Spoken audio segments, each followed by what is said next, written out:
कहानी की शुरुआत होती है किक बॉक्सिंग की दुनिया के दो खिलाड़ियों के मैच से। इस मैच के चौथे राउंड में एरिक स्लोन नाम का एक खिलाड़ी अपने ओपोनेंट को हराकर अपनी वेट कैटेगरी में दुनिया का नंबर 1 खिलाड़ी बन गया। इसके बाद एरिक को अपनी किक बॉक्सिंग का जलवा दिखाने के लिए थाईलैंड बुलाया गया। एरिक अपने भाई कर्ट स्लोन के साथ वहां पहुंचा और दोनों भाइयों ने मिलकर इस नए और खूबसूरत देश को घूमने का लुत्फ उठाया। इसके बाद एरिक ने बड़ी ही आसानी से वहां की एक लड़की को फूल देकर पटा लिया और उसे अपने कमरे में ले आया। खैर बाद में जब दोनों भाई कसरत कर रहे थे तो उन्होंने अपने बचपन के दिन याद करते हुए कहा कि उनके माँ बाप तो उन्हें कुछ और ही बनाना चाहते थे, पर जिंदगी उन्हें यहाँ ले आई। कर्ट को तो बॉक्सिंग का बी भी नहीं आता था, पर वो अपने भाई के साथ हर दम खड़ा रहता। अब वो दोनों उस जगह आ पहुंचे जहाँ आज एरिक की फाइट होने वाली थी। कर्ट अपने भाई के लिए बर्फ लेने गया तो अचानक उसकी नजर उस बॉक्सर पर पड़ी जिससे आज एरिक का मुकाबला होने वाला था। उस हट्टे कट्टे लंबे चौड़े आदमी को देखकर उसका सर चकरा गया, क्योंकि उसने अपनी कुछ ही किक्स में दीवार का प्लास्टर उखाड़ दिया था।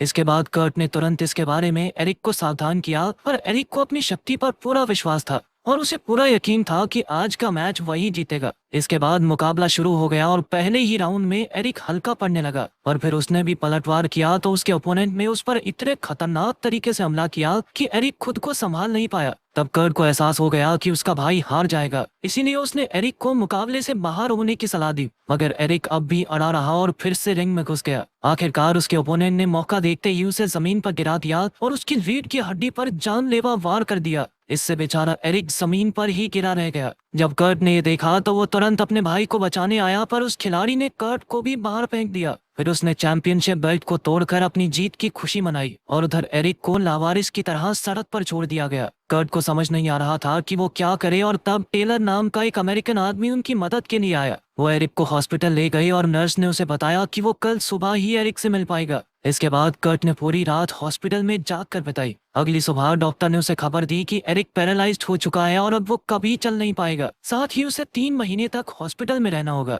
ये सुनकर कर्ट का दिल बुरी तरह टूट गया, पर उसका दिमाग गुस्से से भर गया। उसने अपने भाई की इस हालत के जिम्मेदार खिलाड़ी टोंग पो से बदला लेने की ठान ली, मगर टेलर ने उसे शांत होने को कहा। उसने कहा कि अगर वो सच में बदला लेना चाहता है तो टोंग पो को पूरी दुनिया के सामने बॉक्सिंग रिंग में हरा कर दिखाए, पर क्या उसमें इतनी हिम्मत है? ये सुनकर कर्ट चुप हो गया और निराश होकर थाई मंदिरों में घूमने गया। चलते चलते उसे एक जिम दिखाई दी तो उसने वहां जाकर टोंग पो से मुकाबला करने की बात कही, पर उसे देखकर सब हंसने लगे। तब वो दोबारा टेलर से मिला और टेलर ने उसे बताया कि शियान नाम का एक आदमी उसे बॉक्सिंग सिखा सकता है। अब उन्होंने अगले दिन शियान से मिलने का फैसला किया, पर उससे पहले टेलर मस्ती मजा करना चाहता था, इसीलिए वो कर्ट को क्लब में ले आया। वहाँ टेलर शराब पीकर अपनी कहानियां सुनाने लगा और कर्ट सिर्फ पानी पीकर वहीं बैठा रहा। फिर टेलर ने बताया कि वो कर्ट की मदद इसलिए कर रहा है क्योंकि जब वो वियतनाम में था तो उसके एक दोस्त को उसकी मदद की जरूरत थी, और टेलर उस समय उसकी मदद कर नहीं पाया, इसीलिए अब वो कर्ट की मदद करके अपने दिल से एक बोझ हटाना चाहता है। खैर फिर अगली सुबह वो दोनों शियान के घर की ओर निकल पड़े। उसका घर घने जंगलों के बीच एक झोंपड़ी जैसा था।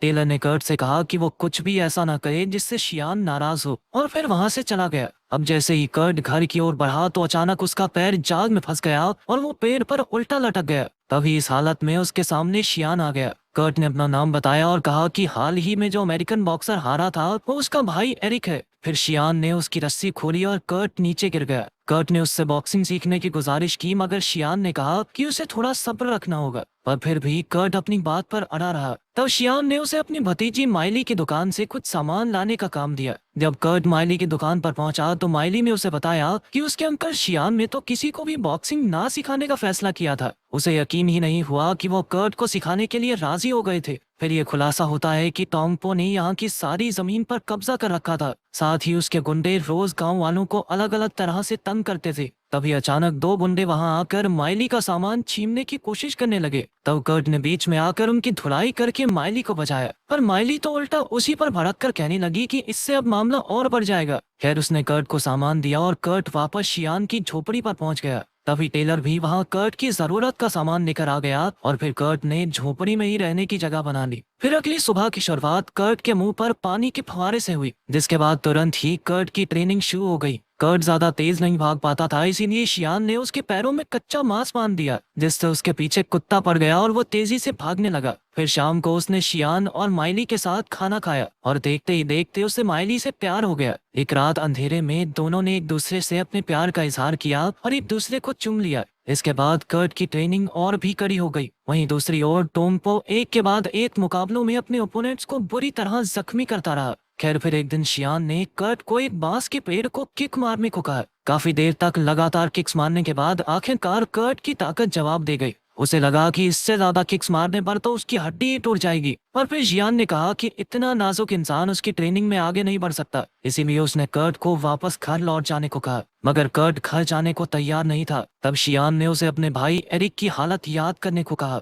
उसके बारे में सोचते ही कर्ट के अंदर बदले की आग और भड़क उठी और वो दर्द की परवाह किए बिना बांस के पेड़ पर लगातार किक्स मारता रहा और आखिरकार वो पेड़ टूटकर गिर गया। इसके बाद कर्ट की ट्रेनिंग जारी रही। कुछ समय बाद शियान कर्ट को गांव के एक बार में ले गया ताकि वो थोड़ा शांत हो सके। उसने कर्ट को डांस करने को कहा ताकि उसका मन हल्का हो जाए। अब कर्ट नाचने लगा और वो अपनी धुन में पूरी तरह मस्त था कि अचानक कुछ गुंडों ने उसे देख लिया। उन्होंने सिर्फ डांस करने की वजह से उस पर हमला बोल दिया, लेकिन कर्ट भी अब कुछ कम नहीं था। उसने सभी गुंडों को पटक पटक कर सबकी धुलाई कर दी। इसके बाद जब वो बाहर आया तो उसने देखा कि शियान कुछ बॉक्सर्स के साथ कर्ट का मुकाबला करवाने की बात कर रहा था। कर्ट ने शियान को अपने ऊपर हुए हमले के बारे में बताया और फिर ये खुलासा हुआ कि शियान ने ही उन गुंडों को कर्ट पर हमला करने भेजा था ताकि वो कर्ट की ताकत को कुछ हद तक परख सके। इसके बाद कर्ट का पहला बॉक्सिंग मुकाबला हुआ जहां उसने अपने ओपोनेंट के छक्के छुड़ा दिए। उसने ऐसी जबरदस्त किक मारी कि उसका ओपोनेंट वहीं बेहोश हो गया।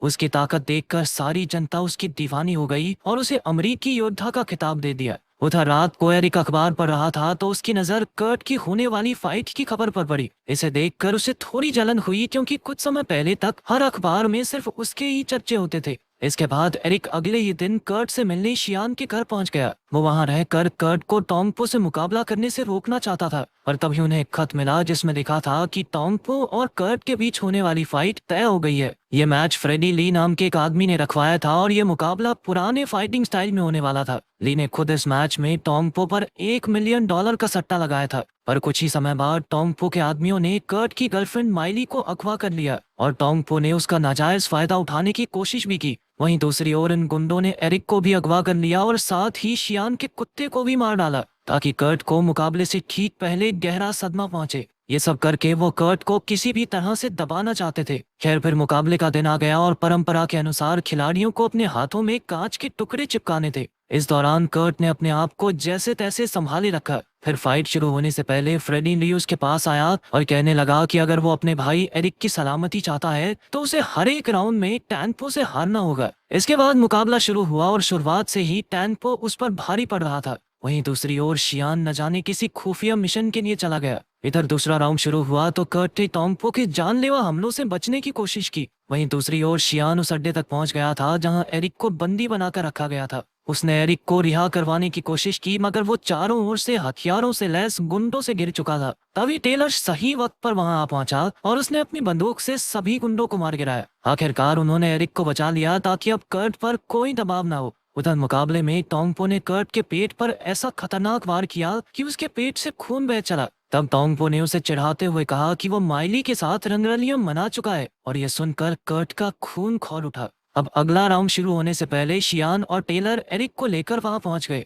और एरिक को सुरक्षित देखकर कर्ट को तसल्ली हो गई। इसके बाद वहां मौजूद सभी दर्शक कर्ट को अमेरिकी योद्धा कहकर उसका हौसला बढ़ाने लगे। कर्ट ने अपनी कड़ी ट्रेनिंग के पल याद किए और अपने हाथों से कपड़ा उतार दिया। इसके बाद कर्ट ने पूरे जी जान से टैंगपो पर ऐसे जबरदस्त वार किए कि वो उड़ता हुआ रिंग से बाहर जा गिरा। टैंगपो ये बर्दाश्त नहीं कर सका और गुस्से में एक जलती हुई मशाल लेकर कर्ट की ओर दौड़ा, पर कर्ट ने उसे भी अपनी टेक्निक से नीचे गिरा दिया। अब टोंगपो दुम दबाकर वहां से भागने वाला था कि कर्ट ने उसे एक आखिरी फटका दिया। यह बदला सिर्फ एरिक और माइली के लिए नहीं बल्कि हर उस गांव वाले के लिए था जिन्हें टोंगपो और उसके आदमी परेशान करते थे। इसके बाद उसने फ्रेडी ली को भी नहीं बख्शा और उसे भी करारी मार पड़ी। आखिरकार कर्ट की जीत हुई और उसने शियान, टेलर, एरिक और माइली के साथ अपनी जीत का जश्न मनाया। अगर वीडियो पसंद आई तो लाइक कर देना, चैनल को सब्सक्राइब कर देना। मिलते हैं अगली वीडियो में।